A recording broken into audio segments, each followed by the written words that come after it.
brothers and sisters every place in the world, no doubt. You know? Yes, but So, like our brothers and sisters overseas, yeah. they should help us, brother, with their knowledge and their resources and their expertise. When they invite us to study at universities in the Muslim world, we don't want to just memorize all the books of Hadith and Quran and then come back to America and I don't have a skill to offer the American people where I can sustain myself and be totally independent, but I got to come back as a beggar. How does it look I come back from a Muslim country with all the knowledge of Quran and Sunnah and I'm selling on the streets of Philadelphia without a license and I get arrested and taken from my family or the city of New York? What kind of Islam are they teaching us? Because that's not a kind of Islam that we need, nor will it benefit us long term. But if the Muslim world want us to have anything to do with impacting foreign policy, then the leaders of their nation and the think tanks in which they possess must begin to assist us in empowering our brothers and sisters here in this country so that we can not only fight for their rights, but they must also stand up for us, brother, because they don't stand up for us. And because they haven't stood up for us, we're unable to stand up for them in a strong way because they could have helped us become stronger, but they didn't do that. But there are other groups in America. If their country is touched, their voices are heard. And there are many politicians today in America. They cater to certain groups in America, certain religious groups, certain ethnic groups, because of their political and economic influence in the country. But Muslims have the same potential. In fact, brother, with all due respect, Muslims have billions of dollars in America's banks, but they don't know how to use that influence. They got the money, but they don't have the faith. Our power base is not in politics nor in economics. Our first source of power is total reliance and trust in Allah. And love for his messenger and love for this ummah, which we don't have.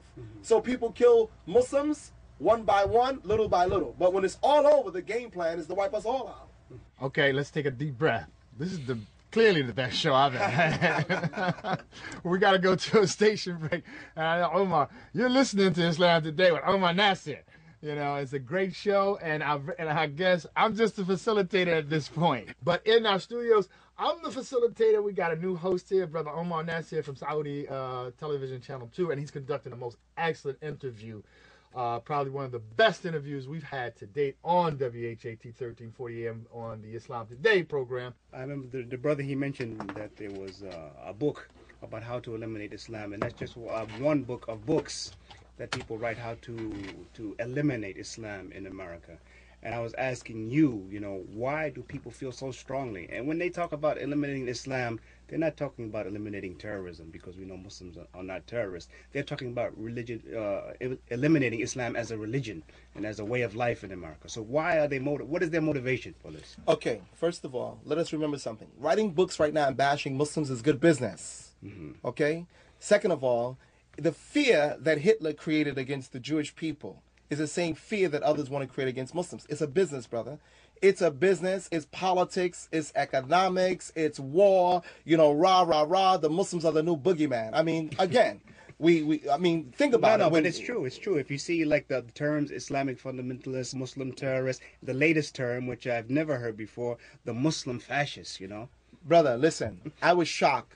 The wife of Senator Dole, Mrs. Dole, was talking with Chris Matthews. He said to her, who are the terrorists? Come on, who are the terrorists? And she said, okay, these Islamic fundamentalist Muslims, right? So all of a sudden now, Islamic fundamentalist Muslims. So the fundamentalist Muslims have to go there.